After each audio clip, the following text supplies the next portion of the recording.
Je suis heureux de l'occasion qui m'est donnée de me réunir avec les frères de la prêtrise et je me réjouis avec vous de la beauté du merveilleux évangile de Jésus-Christ. Je vous félicite de votre foi, de vos œuvres et de votre justice continuelle.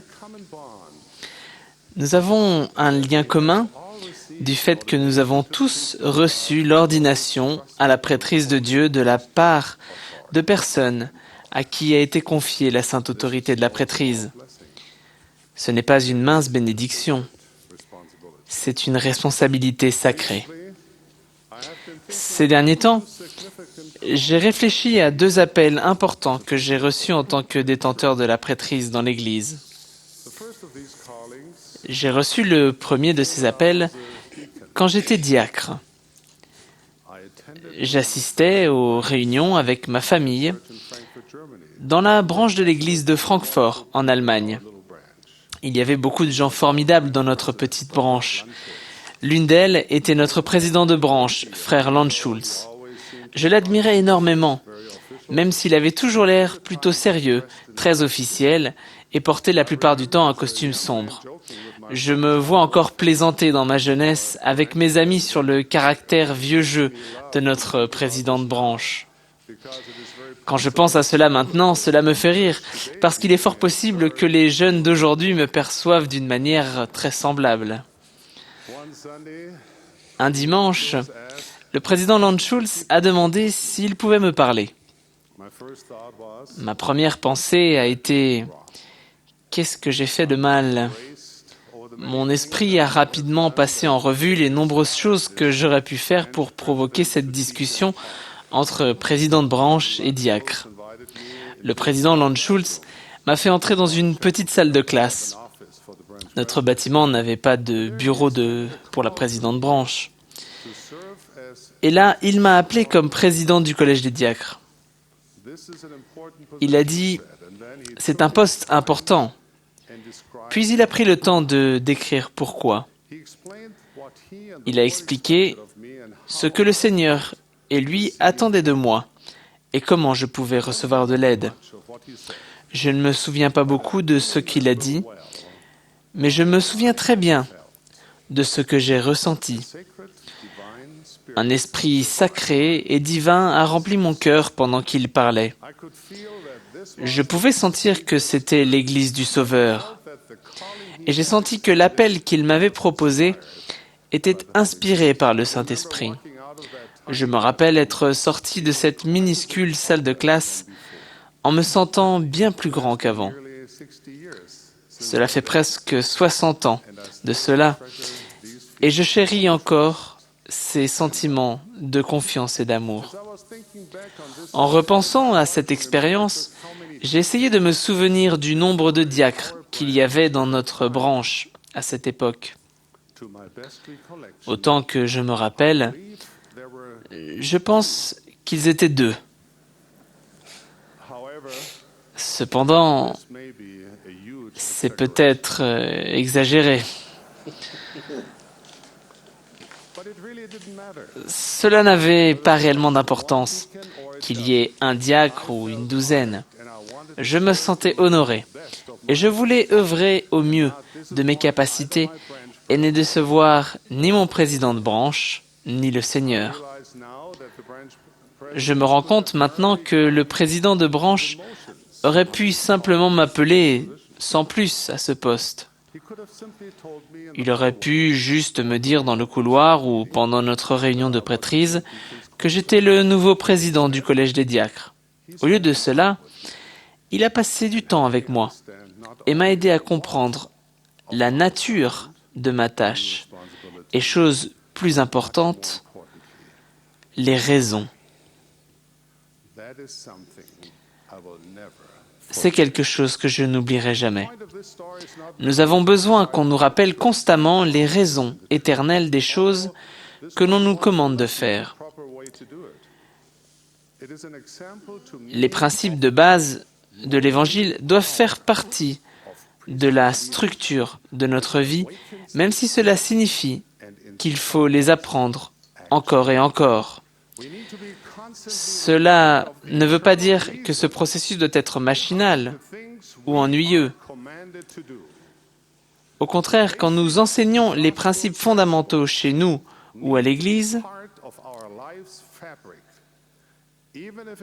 il faut que la flamme de l'enthousiasme pour l'Évangile et le feu du témoignage apportent la lumière, la chaleur et la joie dans le cœur des personnes que nous instruisons.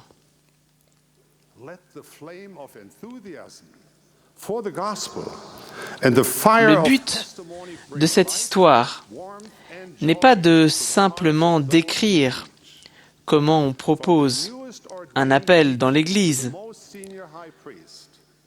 bien que cela soit un exemple merveilleux pour moi de la bonne façon de le faire. C'est une leçon sur le pouvoir de motivation qui vient des dirigeants de prêtrise et qui éveille l'esprit et pousse à l'action. Depuis le diacre le plus récemment ordonné jusqu'au prêtre le plus ancien, nous avons tous des listes de ce que nous pouvons faire et devons faire dans nos responsabilités de la prêtrise. La nature des choses à faire est importante et nous devons nous en occuper, mais c'est dans les raisons que nous découvrons le feu, la passion et le pouvoir de ce que nous faisons.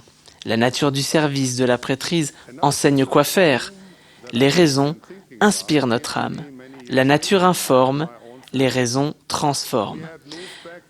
Un autre appel de la prêtrise auquel je repense m'est venu de nombreuses années plus tard, quand j'avais ma propre famille. Nous étions revenus à Francfort et je venais de recevoir une promotion au travail qui allait nécessiter beaucoup de mon temps et de mon attention. Durant cette période bien occupée de ma vie, Joseph B. Worslin m'a appelé à devenir président de Pieux. Pendant mon entretien avec lui, beaucoup de pensées m'ont traversé l'esprit, parmi lesquelles, et non des moindres, l'inquiétude déconcertante que je n'aurais peut-être pas le temps nécessaire pour cet appel. Bien que désemparé et honoré devant l'appel, je me suis demandé un court instant si je pouvais l'accepter. Mais cela n'a été qu'une pensée fugace, parce que je savais que frère Worslin était appelé de Dieu et qu'il accomplissait l'œuvre du Seigneur. Que pouvais-je faire d'autre qu'accepter ? Il y a des moments où l'on doit avancer dans l'obscurité avec foi, confiant que Dieu mettra une terre ferme sous nos pieds une fois que nous aurons avancé. Et ainsi j'ai accepté de bon cœur, sachant que Dieu pourvoirait. Au début de mon entrée en fonction, notre Pieux a eu la bénédiction de recevoir une formation de la part des plus grands instructeurs et dirigeants de l'Église, des hommes comme Russell M. Nelson et Thomas S. Monson. Leur enseignement était comme la rosée des cieux et une inspiration pour nous. J'ai encore les notes que j'ai prises pendant ces sessions de formation. Ces frères nous ont donné la vision de ce que signifie établir le royaume de Dieu, en édifiant des témoignages personnels et en fortifiant les familles. Ils nous ont aidés à voir comment appliquer la vérité et les principes de l'Évangile à nos situations particulières et à notre époque particulière. En d'autres termes, des dirigeants inspirés nous ont aidés à voir la raison de l'Évangile. Et nous avons dû remonter nos manches et nous mettre au travail. Il ne nous a pas fallu longtemps pour nous rendre compte qu'il y avait beaucoup de choses qu'une présidence de Pieux pouvait faire. Tellement, en fait, que si nous ne fixions pas des priorités sous l'inspiration, nous risquions de ne pas faire celles qui étaient importantes. Il a commencé à y avoir des priorités multiples, détournant notre concentration de la vision présentée par les frères. Il y avait beaucoup de bonnes choses à faire, mais toutes n'étaient pas extrêmement importantes. Nous avons appris une leçon importante. Le fait que quelque chose est bon n'est pas toujours une raison suffisante pour y consacrer notre temps et nos moyens. Nos activités, nos initiatives et nos plans doivent être inspirés et motivés par la raison fondamentale de notre service dans la prêtrise, et non par une mode tapageuse ou par un intérêt passager. Sinon, ils peuvent détourner nos efforts, diluer notre énergie et nous prendre au piège dans nos marottes spirituelles qui, même si elles sont bonnes, ne sont pas au cœur de notre condition de disciple. Mes frères, nous savons tous qu'il faut de l'autodiscipline pour rester concentrés sur les questions qui ont le plus grand pouvoir d'augmenter notre amour pour notre Dieu et pour nos semblables. Vivifier les mariages, fortifier les familles et édifier le royaume de Dieu. Comme un arbre fruitier qui a de nombreuses branches et beaucoup de feuilles, notre vie a besoin d'être taillée à date régulière afin que nous utilisions notre énergie et notre temps pour accomplir notre objectif véritable, produire du bon fruit. Alors, comment fait-on pour savoir ce qu'il faut garder ? Nous avons tous la responsabilité de décider cela par nous-mêmes. Cependant, il nous est commandé d'étudier diligemment les Écritures, de prêter attention aux paroles des prophètes et d'en faire un sujet de prière pleine de foi. Mes frères, Dieu est fidèle. Par le Saint-Esprit, il donnera la paix de l'esprit et du cœur concernant chaque séquence de notre vie. Si notre cœur est pur, si nous ne recherchons pas notre gloire personnelle, mais la gloire du Tout-Puissant, si nous cherchons à faire sa volonté, si nous désirons faire du bien à notre famille et à nos semblables, nous ne serons pas laissés seuls. Comme le président Monson nous l'a souvent rappelé, quand nous sommes à son service, nous avons droit à l'aide du Seigneur. Votre Père céleste ira devant votre face, sera à votre droite et à votre gauche, et son esprit sera dans votre cœur, et ses anges seront tout autour de vous pour vous soutenir. Mes chers frères, les bénédictions divines pour notre service dans la prêtrise sont activées par nos efforts diligents, notre volonté de faire des sacrifices et notre désir de faire ce qui est juste. Soyons des dirigeants qui se meuvent et qui ne sont pas mus. Il est bien de prêcher, mais les sermons qui ne mènent pas à l'action sont comme des feux sans chaleur ou de l'eau qui ne désaltère pas. C'est par l'application de la doctrine que la flamme purificatrice de l'Évangile grandit et que le pouvoir de la prêtrise enflamme notre âme. Thomas Edison, l'homme qui a inondé le monde de la lumière incandescente, a dit que la valeur d'une idée repose sur son utilisation. De la même manière, la doctrine de l'Évangile devient plus précieuse quand elle est mise en application. Nous ne devons pas permettre aux doctrines de la prêtrise de sommeiller dans notre cœur et de ne pas être appliquées dans notre vie. Si un mariage ou une famille, les nôtres peut-être, ont besoin d'être secourus, n'attendons pas de voir. Non. Remercions Dieu pour le plan de bonheur qui comporte la foi, le repentir, le pardon et de nouveaux départs.